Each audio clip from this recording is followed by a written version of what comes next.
بسم اللہ الرحمن الرحیم۔ گمنام ہیرو کے معزز ناظرین السلام علیکم۔ آئیے چلتے ہیں کہانی کی طرف۔ دونوں انگریزی ہی سمجھ سکتے تھے اور پھر اس نے تجسس امیز رازدارانہ لہجے میں عجیب الف لیل داستانیں شروع کر دیں، جنہیں سن کر ذہن میں لامحالہ یہ خیال پیدا ہوتا تھا کہ کوکاف کی حسین اور نرم و نازک شہزادیوں کی وہ کون سی مجبوری تھی جو انہوں نے اس ڈھیٹ شخص کو اپنا ڈان مرسیانو مقرر کر لیا تھا۔ میں اسے دتکارتا رہا، لیکن اس نے ہم دونوں میں نہ جانے کیا دیکھ لیا تھا کہ جونک کی طرح ہمارے پیچھے لگا ہوا تھا، اور جب میں ضد آ کر اس سے پیچھا چھڑانے کے لیے ایک بار میں گھسا تو وہ مردود وہاں بھی سائے کی طرح ہمارے پیچھے لگا رہا، بلکہ لپک کر بار کے ایک خالی اور نیم تاریک گوشے کی طرف یوں ہماری رہنمائی کرنے لگا جیسے ہم اسی کی سفارش پر وہاں پہنچے ہوں۔ ابھی اس نے کاؤنٹر والے کو آنکھ سے اشارہ کیا ہے۔ سلطان شاہ پیچو تاب کھاتے ہوئے اردو میں بولا، جب تک اسے گریبان سے تھام کر دو چار مکے نہیں لگاؤ گے یہ ہمارا پیچھا نہیں چھوڑے گا۔ سلطان شاہ کا مشاہدہ غلط نہیں تھا۔ گھوم پھر کر روزی کمانے والا دلال عموماً گاہک پھانس کر لانے پر تفریح گاہوں اور دکانوں سے اسی طرح اشاروں میں اپنے کمیشن طے کرتے ہیں، جو پیشگی اشارہ مل جانے کی بنا پر مالکان عموماً خریدار ہی کی جیب سے نکلواتے ہیں اور بعد میں دلال کو ادا کر دیتے ہیں۔ تم غصہ تھوک دو، اس کا ایک مصرف میرے ذہن میں آ گیا ہے۔ میں نے اس شخص کی بتائی ہوئی میز کے گرد کرسی سنبھالتے ہوئے مسکرا کر اردو میں کہا، اب اسے میں سنبھال لوں گا، بس پھسل گئے۔ سلطان شاہ منہ پھلا کر گرایا، میں پہلے ہی سمجھ رہا تھا کہ اس مردود نے تمہاری دکھتی رگ پر ہاتھ ڈالا ہے۔ وہ وقت سلطان شاہ سے بحث کے لیے مناسب نہیں تھا، اس لیے میں سر ہلا کر رہ گیا۔ یہ میری بدقسمتی تھی کہ میرے ساتھ ایک طویل مدت گزارنے اور میرے مزاج کو بڑی حد تک سمجھ لینے کے باوجود سلطان شاہ میری رنگین مزاجی کی طرف سے ہمیشہ شاکی رہتا تھا۔ اس کے ساتھ ایک سب سے بڑی مجبوری زبان کی تھی، جس کی وجہ سے سامنے آنے والی ہر عورت اور لڑکی سے مجھے ہی خوش دلی سے نمٹنا پڑتا تھا، اور اس خوش دلی کو وہ ہمیشہ غلط زاویوں سے دیکھنے کا عادی ہوتا جا رہا تھا۔ شاید اس کی بڑی وجہ ویرا تھی، جو محض اسے چڑھانے کے لیے اکثر حقیقت سے بھی زیادہ والہانہ انداز میں مجھ سے اپنا قریبی تعلق جتاتی رہتی تھی، اور میں اسے مذاق سمجھتے ہوئے ٹال جایا کرتا تھا، لیکن وہ چھوٹے چھوٹے واقعات سلطان شاہ کے ذہن پر اثر انداز ہوتے رہے۔ اسی وقت ایک ویٹر ہمارے سر پر آ موجود ہوا۔ اس کے ہاتھ میں پینسل کاپی دبی ہوئی تھی، شیمپین، بیئر، وہسکی یا کاکٹیل۔ ہمارے بن بلائے مہمان نے نہایت ڈٹائی بلکہ بے تکلفی کے ساتھ دریافت کیا، یہاں کا ہیم برگر بھی لاجواب ہوتا ہے۔ معلوم ہو رہا تھا جیسے وہی ہماری میزبانی کرے گا۔ اسکاچ چلے گی؟ ہیم برگر سے مجھے کوئی رغبت نہیں ہے، میں نے بے پرواہی سے کہا۔ تم مسلمان تو نہیں ہو؟ میرا جواب سنتے ہی اس نے چونک کر سوال کیا، یہ خیال کیسے آ گیا تمہیں معصوم سی کھوپڑی میں؟ میں نے جواب ٹالتے ہوئے پوچھا۔ میرے تبصرے سے اس نے آج خود یہ اخذ کر لیا کہ ہم دونوں مسلمان نہیں تھے، اور بیرے کو فرنچ میں ہدایات دینے کے بعد مجھ سے بولا، یہ مسلمان قوم بھی عجیب اور سخت موڈی ہوتی ہے۔ اپنے پیشے کی وجہ سے میں نے ہر مذہب کی موٹی موٹی باتوں کا مطالعہ کیا ہوا ہے۔ ان کے مذہب میں شراب اور غیر عورت بھی اسی طرح حرام ہے جس طرح خنزیر کا گوشت، مگر یہاں آنے والا ہر مسلمان شراب شیر مادر کی طرح پیتا ہے۔ ہم پیگ ناپ کر پیتے ہیں، وہ گلاس بھر بھر کر چڑھاتے ہیں اور پورے مارسلز کو اپنا حرم بنانے پر آمادہ نظر آتے ہیں، لیکن خنزیر کے گوشت سے سخت اجتناب کرتے ہیں جیسے وہ اچھوت کی کوئی بیماری ہو۔ تمہارے بیم برگر سے انکار پر لمحہ بھر کے لیے مجھے شبہ ہوا تھا کہ کہیں تم بھی مسلمان ہی نہ ہو۔ آج کل تو بہتیرے لوگ گوشت اور مرغن غذاؤں سے پرہیز کرنے لگے ہیں۔ وہ تیسرے درجے کا گھٹیا دلال اپنے تجربات کی روشنی میں مسلمانوں کے بارے میں جو کچھ کہہ رہا تھا، اس کے بعد مجھ میں اتنی اخلاقی جرت نہیں رہ گئی تھی کہ میں اس کے خیال کی تردید کرتے ہوئے اپنے مسلمان ہونے پر اصرار کرتا۔ تم یقین کرو کہ میری جولی نادر و نایاب موتیوں سے مالا مال ہے۔ قدرے توقف کے بعد اس کی زبان پھر چل پڑی۔ حسن تو آدم خور قبیلوں میں بھی مل جاتا ہے، لیکن اس کے ساتھ تہذیب، شائستگی اور ذہانت اس خطہ زمین کی میراث ہے۔ چند گھنٹے دن یا چند راتیں جو تم یہاں آزادی سے گزار لوگے، انہیں ہمیشہ اپنی یادوں کا ایک حسین سرمایہ پاؤ گے۔ حسن کے علاوہ باقی سارے خواص تم میں بھی ہیں۔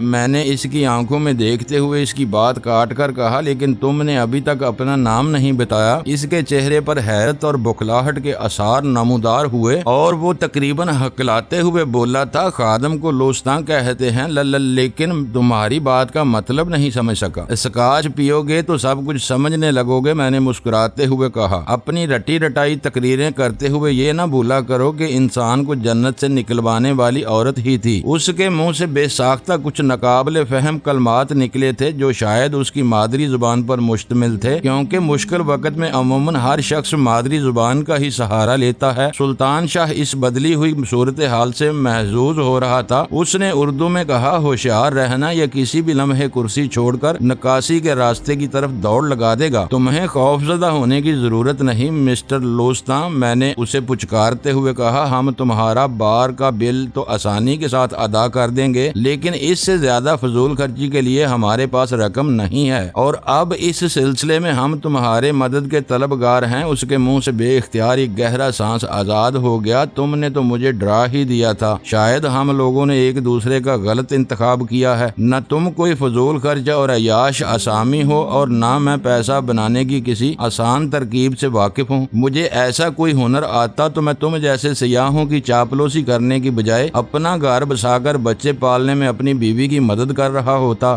گڈ، میں نے مسرت آمیز لہجے میں کہا، پھر تو ہمارا مسئلہ ہی حل ہو گیا۔ دراصل ہمارے پاس اتنی کم رقم ہے کہ ہم ہوٹلوں کا کرایہ نہیں دے سکتے۔ میں سستی رہائش کے سلسلے میں تمہاری مدد لینا چاہ رہا تھا، لیکن تم مجرد ہو تو میرا خیال ہے کہ ہمیں اپنے مکان میں سونے کی جگہ فراہم کر کے اضافی آمدنی حاصل کر سکتے ہو۔ وہ دل ہی دل میں کچھ سوچتے ہوئے بے اختیار ہنسا، پھر بولا، اس بار بھی تم غلطی کر گئے، میرا کوئی گھر نہیں ہے۔ میں نے تو خود مادام فلورا کے گیسٹ ہاؤس میں رہائش اختیار کی ہوئی ہے۔ بیرے کی واپسی کی وجہ سے ہماری گفتگو کا سلسلہ وہیں موقوف ہو گیا۔ وہ لارج اسکاچ کے 3 پیگ آئس پاٹ سمیت لایا تھا۔ میں نے 2 گلاس اپنے سامنے رکھتے ہوئے سلطان شاہ کے لیے فریش لیمن کا آرڈر دیا تو لوستاں کے چہرے پر حیرت نظر آئی تھی۔ کیا یہ بالکل ہی الکوہل نہیں لیتا؟ بیرے کے چلے جانے کے بعد اس نے بے اعتباری سے سوال کیا تھا۔ خود ساختہ اصولوں کا قیدی ہے، میں نے منہ بنا کر بے پرواہی سے کہا، صرف اپنی خوابگاہ نپی تلی مقدار میں پیتا ہے، اس کے لیے واپسی پر بلیک لیبل کا آدھا لے لیں گے۔ To your good luck. Fresh lemon آنے پر لوستاں نے اپنا گلاس فضا میں بلند کر کے جام تجویز کیا اور ہم نے ہولے سے ایک دوسرے سے گلاس ٹکرا کر تلخ سیال کا ہلکا سا گھونٹ لیا۔ نیٹ اسکاچ میں برف کے ڈلے زیادہ نہیں گلے تھے، اس لیے مجھے دہانے سے سینے تک ایک خراش سی پڑ جانے کا احساس ہوا، لیکن لوستاں دوسرا گھونٹ لیتے ہوئے ندیدے پن سے میرے سامنے رکھے ہوئے دوسرے بلوری جام کو دیکھ رہا تھا جو ویٹر دراصل سلطان شاہ کے لیے لایا تھا۔ میں نے فوری طور پر مادام فلورا کے گیسٹ ہاؤس کا ذکر چھیڑنے کی بجائے دوسری باتیں شروع کر دی۔ میرا خیال تھا کہ وہ 2-3 پیگ لینے کے بعد میرے لیے زیادہ کارآمد ثابت ہو سکے گا۔ لوستاں کے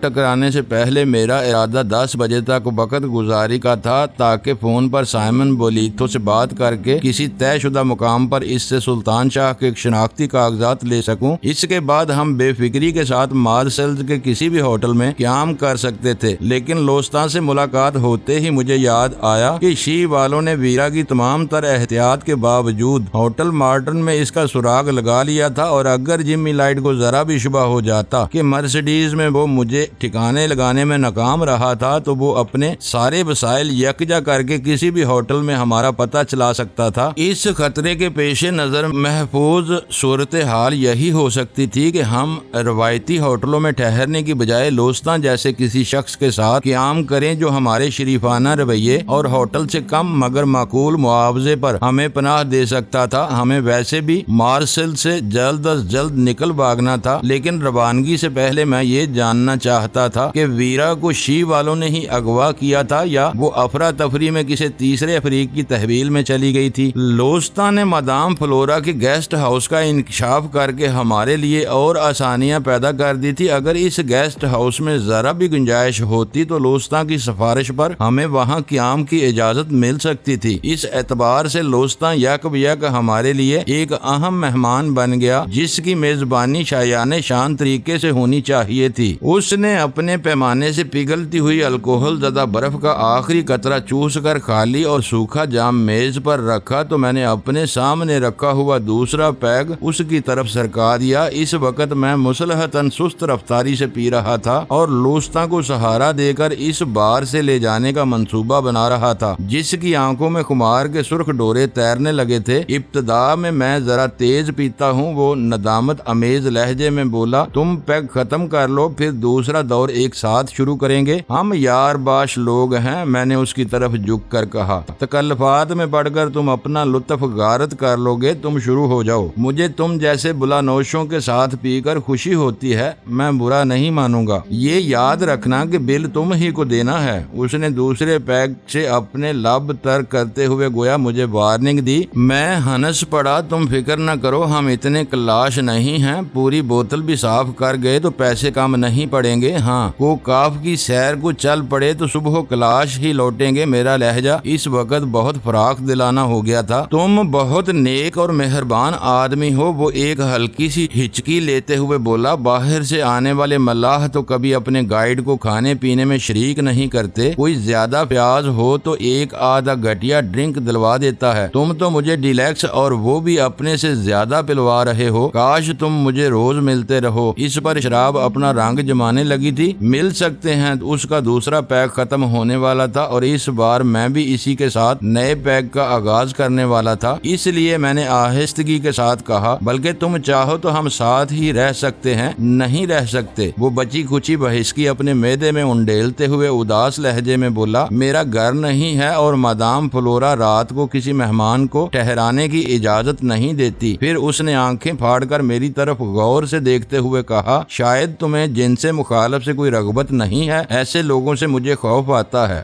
ڈرو نہیں، میں نے اس کا شانہ ٹہلاتے ہوئے ہنس کر کہا، میں مذاق کر رہا تھا۔ ایسی کج ربی کو تو ہم خود لعنت سمجھتے ہیں، اور ہاں، ہمیں تمہارا مہمان بننے کی کیا ضرورت ہے؟ ہم خود فلورا کے گیسٹ ہاؤس میں کرایہ دے کر ٹھہر سکتے ہیں۔ واہ، یہ بات ہوئی نا، وہ جھومتے ہوئے بولا۔ اس وقت تک وہ تیسرے لارج پیگ کا افتتاح کر چکا تھا۔ اسے گاہک ملیں تو وہ اپنی خوابگاہ چھوڑ کر سیڑھیوں پر سونے کے لیے تیار ہو جائے گی۔ میں تمہیں اس سے ملوا دوں گا، مگر اتنا تو بتا دو کہ ڈارلنگ تم کون ہو اور کہاں سے آئے ہو؟ اس نے خلا میں ہاتھ پھیلا کر خوشامدانہ لہجے میں کہا، جیسے میری ٹھوڑی چھو رہا ہو۔ اس کی خوابگاہ مل جائے تو مزہ آ جائے گا، میں نے اس کے سوالات کو نظر انداز کرتے ہوئے کہا۔ اس نے دونوں ہاتھ ٹیبل پر رکھ کر اپنا سر کلائیوں پر ٹکا لیا اور اٹکتی ہوئی آواز میں بولا، تم فرشتے ہو، اگر وہ تم پر عاشق ہو گئی تو بغیر کرایہ لیے تمہیں رکھ لے گی اور مزیدار کھانے مفت میں کھلائے گی۔ یہ یہیں عمدہ ہونے والا ہے۔ سلطان شاہ مجھے گورتے ہوئے اردو میں گرایا، پتہ نہیں تم یک بیک اپنے سنگین حالات کو کیسے فراموش کر بیٹھتے ہو۔ وہ میری اسکیم سے لا علم تھا، اس لیے میرے طور طریقے پر غصے میں تھا۔ دیکھتے جاؤ، یہ انہی سنگین حالات کا توڑ چل رہا ہے۔ میں نے مسکراتے ہوئے کہا، یہ مفت کی پی کر اتنا ڈاؤن نہ ہوتا تو کبھی بھی اپنے میں نہ آتا، کسی بہانے سے ایسا جاتا کہ پھر اس کا سایہ بھی نہ ملتا۔ یہ مادام فلورا کیا بلا ہے پیارے دوستاں، میں نے پھر سے چھیڑا۔ بہت گاگ اور خوبصورت بلا ہے، وہ حسرت امیز لہجے میں بولا۔ 45 سے کسی طرح کم نہ ہوگی، مگر لڑکیاں اس کے سامنے شرماتی ہیں۔ اس نے آج تک صرف اس وجہ سے شادی نہیں کی کہ اسے اپنی پسند اور معیار کا کوئی مرد نہیں مل سکا۔ وہ رک رک کر شکستہ الفاظ اور فکروں میں بولا۔ اس کے الفاظ سے جھانکتی ہوئی حسرت کی بنا پر میرے لیے یہ اندازہ لگانا دشوار نہیں تھا کہ فلورا اسے گھاس نہیں ڈالتی تھی اور وہ اس پر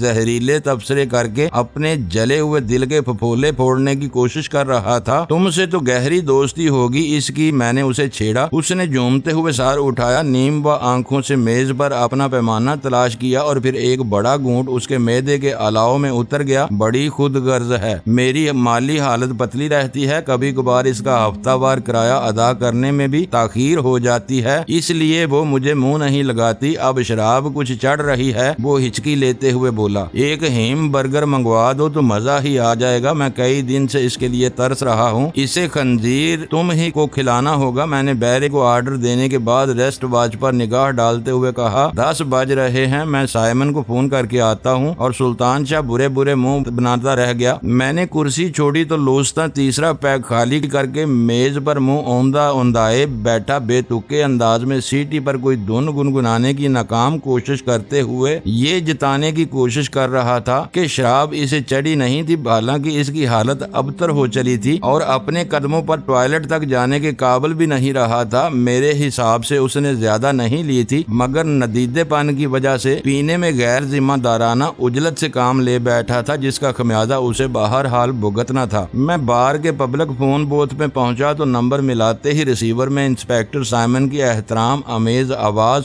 جیسے وہ میری کال کے انتظار میں فون سے لگا بیٹھا ہو، اس نے پہلی گھنٹی ہونے سے پہلے ہی دوسری طرف سے ریسیور اٹھا لیا تھا۔ میں بمشکل وقت نکال کر گھر لوٹا ہوں۔ ہوٹل مارٹن کا واقعہ میری رات کالی کرا دے گا، اس کی تشویش آمیز آواز سنائی دی۔ اس نے جس انداز میں ہوٹل مارٹن والے قصے کا حوالہ دیا تھا، اس سے یوں محسوس ہو رہا تھا کہ وہ اس معاملے سے میری واقفیت کی توقع کر رہا تھا۔ شاید تمہیں رجسٹر میں میرا نام بھی نظر آیا ہوگا، میں نے ہلکی سی ہنسی کے ساتھ جارحانہ اور معنی خیز لہجے میں کہا۔ یہی تو مجھے حیرت تھی، اور پھر اغوا ہونے والی وہی تھی جو حوالات میں تم سے ملنے آئی تھی۔ یہ بہت لمبا کھیل ہے، تم اس پر زیادہ سر نہ کھپاؤ۔ میں اپنا برم برقرار رکھتے ہوئے تفصیلی مشورہ دینا چاہ رہا تھا، لیکن اس نے میری بات کاٹ دی۔ یہی تو پریشانی ہے، معاملہ سنگین ہے، مگر مجھے اغوا ہونے والی کے کمرے میں ایسے نشانات ملے ہیں جن کا مطلب ہے کہ مجھے سرسری کارروائی کے بعد معاملہ داخلے دفتر کر دینا چاہیے۔ اس ہدایت کی تعمیل کی تو مجھ پر فرائض منصبی سے روگردانی اور بے پرواہی کا الزام آ جائے گا۔ اپنی گردن بچاتے ہوئے کم سے کم کام کرو، اور وہاں یہ بتا دوں کہ اب میں ہوٹل مارٹن میں نہیں لوٹوں گا۔ 2 دن کا پیشگی کرایہ پورا ہونے کے بعد ہوٹل کی انتظامیہ شاید کمرہ کھولنے کے لیے تم ہی سے رجوع کرے گی۔ کیا یہ ممکن نہیں کہ اپنی سرخ روئی کے لیے میں اس بار کلثوم کو برآمد کر لوں؟ تم دوبارہ اسے اٹھوا سکتے ہو، اس طرح محکمے میں میری داغ بیٹھ جائے گی۔ اس کی جھجکتی ہوئی آواز ابھری۔ تم بہک رہے ہو سائمن، میں نے گررا کر کہا۔ ہم بچوں کا کھیل نہیں کھیل رہے۔ کیا تمہارے سمجھنے کے لیے اتنا کافی نہیں ہے کہ اس عورت کو زیر کرنے کے لیے میں خود کام کر رہا ہوں؟ میں اسے کس طرح تمہارے حوالے کر سکتا ہوں؟ میں معذرت چاہتا ہوں۔ وہ فوراً ہی سنبھل گیا۔ تمہارے نرم اور محبت امیز رویے نے میرے ذہن کی اڑان کچھ زیادہ ہی اونچی کر دی تھی۔ میں ایک بار پھر معافی چاہتا ہوں۔ اس وقت وہ اپنے الفاظ ہی کی طرح شرمسار نظر آ رہا تھا۔ میں نے اس وقت تمہاری معذرتیں سننے کے لیے فون نہیں کیا ہے، میں نے خشک لہجے میں کہا۔ اوہ، وہ کام ہو گیا ہے۔ اس کا جواب سن کر میرے وجود میں اطمینان کی ایک لہر سرایت کر گئی۔ کاغذات جہاں چاہو پہنچا سکتا ہوں، اس سے فارغ ہو کر مجھے دوبارہ مارٹن پہنچنا ہے۔ پھر کاغذات لے کر فوراً فوارے والے چوک پر پہنچو۔ میں نے بوتھ کے سامنے لگے ہوئے شیشے سے باہر دیکھتے ہوئے کہا۔ میں اسٹور کے عین مقابل تمہارا انتظار کروں گا۔ کتنی دیر میں پہنچو گے؟ صرف 10 منٹ۔ وہیں سے میں سیدھا مارٹن نکل جاؤں گا۔ مجوزہ مقام کے بارے میں خوش ہو گیا تھا۔ میں اسے پابندی وقت کی تاکید کر کے ریسیور ہک سے لٹکا کر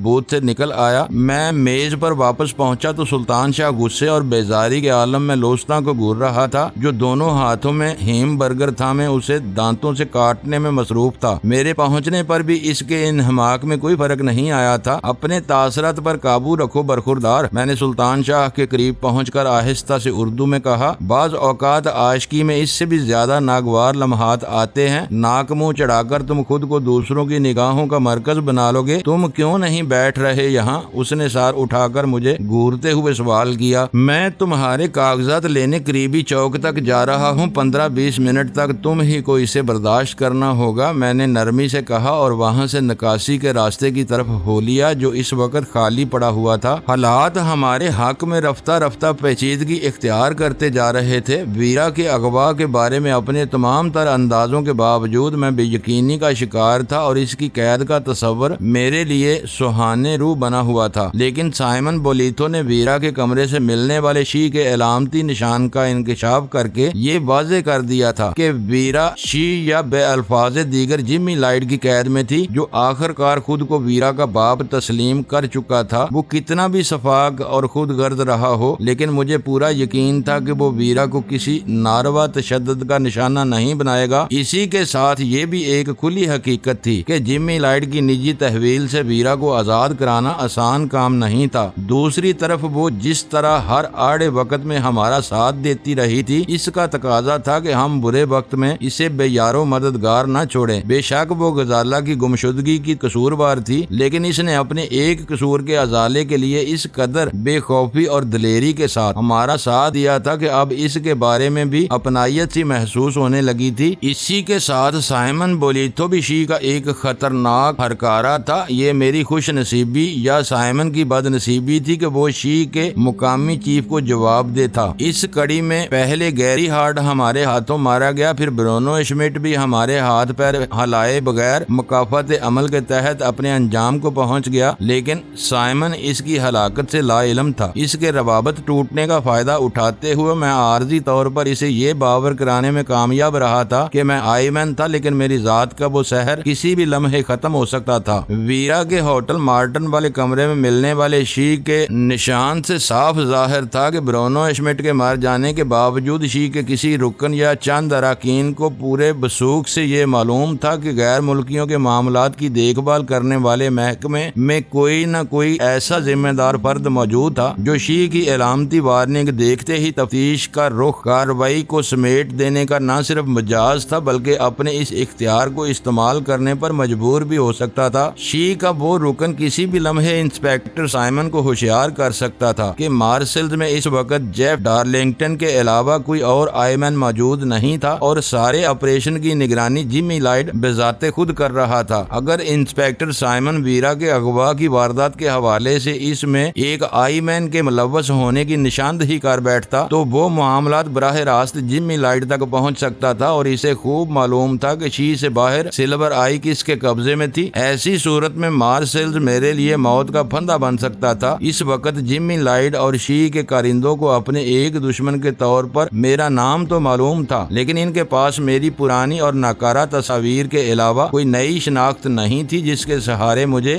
گھیر کر پکڑنے کی کوئی بڑی کوشش کی جاتی۔ جبکہ انسپیکٹر سائمن مجھے بہت قریب سے دیکھ چکا تھا، جمی لائٹ اسے اعتماد میں لے کر ایک سلور آئی کی چوری کے راز سے آگاہ کر سکتا تھا، جس کے بعد سائمن اپنی پیشہ ورانہ مہارت اور مجرمانہ ذہنیت کے سہارے دنیا کے آخری سرے تک بھی میرا پیچھا کر سکتا تھا۔ چند گھنٹے یا چند دن گزرنے کے بعد سائمن بولیتھو شی میں میرے لیے جمی لائٹ سے زیادہ مہلک اور خون آشام دشمن ثابت ہو سکتا تھا، جس سے پیچھا چھڑانے میں مجھے دانتوں پسینہ آ سکتا تھا۔ اس نئے مسئلے پر مغز زنی کرتے ہوئے میں چوک کے مقررہ مقام پر پہنچ گیا اور سگریٹ سلگا کر بھیڑ باڑ سے الگ ایسی جگہ پر کھڑا ہو گیا جہاں انسپیکٹر سائمن مجھے دور ہی سے دیکھ سکتا تھا، جبکہ راہگیروں کے لیے ذرا بھی قابل توجہ نہ ہوتا۔ وقت دھیمے دھیمے رینگتا رہا اور سوچوں کے محیب دہانے میں بے چینی بڑھتی رہی۔ آخر کار انسپیکٹر دیے ہوئے وقت سے ذرا پہلے آ پہنچا۔ اس نے سڑک کے کنارے گاڑی روک کر میری طرف والا دروازہ اور میں اسے پہچانتے ہی لپک کر پیسنجر سیٹ پر سوار ہو گیا۔ اس میں مکمل کاغذات ہیں،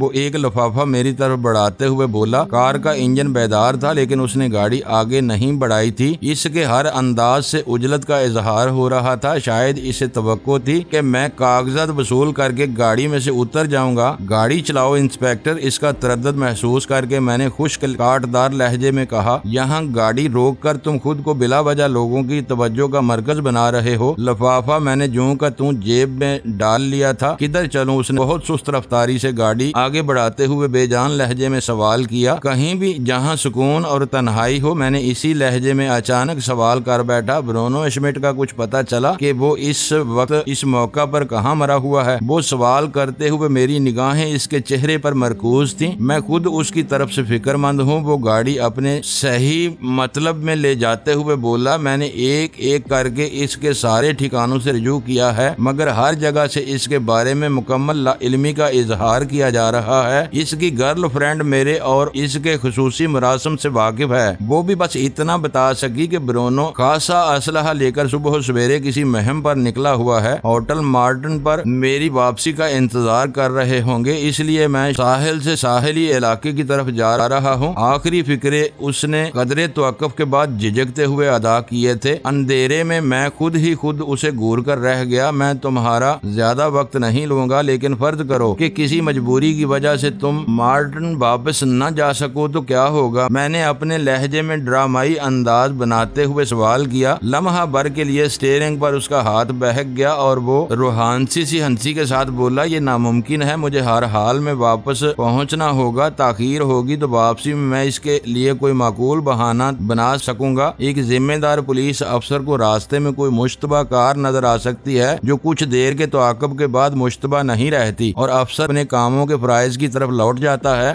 گڈ، میں نے تعریفی لہجے میں کہا، تم واقعی بہت ذہین ہو، لیکن یہ تو بتاؤ کہ انسپیکٹر کے شی کے لیے کام کرتے ہوئے تمہارے ذہن پر کوئی خلش تو سوار نہیں ہوتی یا کسی قسم کا احساس جرم تو کچوکے نہیں لگاتا؟ کچھ پوچھو تو مجھے لطف آتا ہے اپنے آدمیوں کی پردہ پوشی کے لیے۔ جب میں اپنے ماتحت عملے کو فرضی واقعات اور کرداروں کی تفتیش پر مامور کرتا ہوں تو مجھے ان کٹھ پتلیوں پر ہنسی آتی ہے۔ اپنی تخلیق کیے ہوئے امکانات کا ذکر جب میں ان کی ارق ریزی سے تیار کی ہوئی رپورٹوں میں پڑھتا ہوں تو میرا سر فخر سے بلند ہو جاتا ہے۔ اس وقت اس کے لب و لہجے میں واقعی فخر و انصبات کا عنصر شامل ہو گیا تھا۔ اس وقت وہ سرکاری وردی کی بجائے سادہ لباس میں تھا اور حقیقی معنوں میں افسری کے خول سے باہر آیا ہوا تھا۔ اس کے ذہن کو پڑھ لینے کے بعد میں یہ سوچنے پر مجبور ہو گیا تھا کہ منشیات اور جرائم کی دنیا کے بے تاج بادشاہوں سے کہیں زیادہ قانون نافذ کرنے والے ایسے اہلکار سولی پر چڑھا دیے جانے کے حقدار تھے جو اپنے فرائض اور وسیع اختیارات کی آغوش میں بھیانک جرائم اور مجرموں کو نہ صرف پناہ دیتے ہیں بلکہ پروان چڑھاتے ہیں، اور جو فرض شناس ہوتے ہیں انہیں اپنے تخلیق کیے ہوئے امکانات اور مفروضوں میں الجھا کر صحیح راستے سے ہٹا دیتے ہیں بلکہ غلط راستوں پر بھٹکا دیتے ہیں۔ تعداد کم و بیش ہو سکتی ہے لیکن ہر اس خطے میں جہاں جرائم پروان چڑھتے اور پنپتے ہیں وہاں ایسے غدار اور منصب فروش اہلکار ضرور موجود ہوتے ہیں جو شہریوں سے اپنے فرائض کا معاوضہ اور مجرموں سے اپنے اختیارات کی قیمت وصول کرتے ہیں۔ جرم کو اگر ایک بار سازگار ماحول اور فضا میسر آ جائے تو پھر وہ مدتوں قابو میں نہیں آتا، آکاش بیل کی طرح معاشرے کی جڑوں میں اترتا چلا جاتا ہے۔ رفتہ رفتہ نہ کسی کی آبرو محفوظ رہتی ہے اور نہ جانوں کو امان ملتی ہے۔ چار دیواری خون کی ہولی کھیلنے کا کھلا میدان بن جاتی ہے جہاں انسانی روپ میں سفاک بھیڑیے معصوم جانوں کی بینٹ دے کر تاغوتی ناچ ناچنے لگتے ہیں جو ان کی راہ میں مزاحم ہوتا ہے، اسے بے دست و پا کر کے خنجروں سے گودتے ہیں۔ زندگی انسانی لہو کی گرم گرم داریں ابلتی دیکھ کر وحشیانہ اور لذت آمیز انداز میں سسکاریاں لیتے ہیں، پھر ان بد نصیبوں کے بیجے اڑا دیتے ہیں یا اپنی آتش شوق کو ہوا دینے کے لیے تڑپتے اور بلبلاتے ہوئے داغ داغ جسموں کو زندہ جلا دیتے ہیں تاکہ ان کی آن اور شان باقی رہے، کوئی ان کے مفادات پر بری نگاہ نہ ڈال سکے۔ لوگ گروہوں اور برادریوں میں دشمنوں کو ڈھونڈتے رہ جائیں اور وہ سائمن بولیتھو کی نسل کے اہلکاروں کے کندھوں پر سوار ہو کر اپنی فتح کے ڈنکے بجاتے رہیں۔ یہ گندی نسل جب فروغ پا لیتی ہے تو چادر لیس ننگی لاشوں کا کفن بن کر رہ جاتی ہے، نہ کسی کا سر کو ڈانپ سکتی ہے اور نہ کسی حیادار کے بدن کو پردہ فراہم کر سکتی ہے۔ بڑے بازاروں میں دن داڑے معصوم اور بے گناہ انسان بلا امتیاز گول در گول خاک و خون میں نہلا دیے جاتے ہیں، تیتروں کی طرح ان کا شکار کھیلا جاتا ہے۔ معزز ناظرین، لائک کریں، شیئر کریں اور کمنٹس باکس میں پاک آرمی زندہ باد، پاکستان پائندہ باد کا نعرہ ضرور درج کر کے اپنے ملک پر فخر کریں اور پاکستان کی بنیادیں مضبوط کرنے میں اپنا کردار ادا کریں۔ ویڈیو دیکھنے کا شکریہ۔ معزز ناظرین، اپنا خیال رکھیے گا اور ہمارے چینل کا بھی۔ ISI پاک آرمی زندہ باد، پاکستان پائندہ باد۔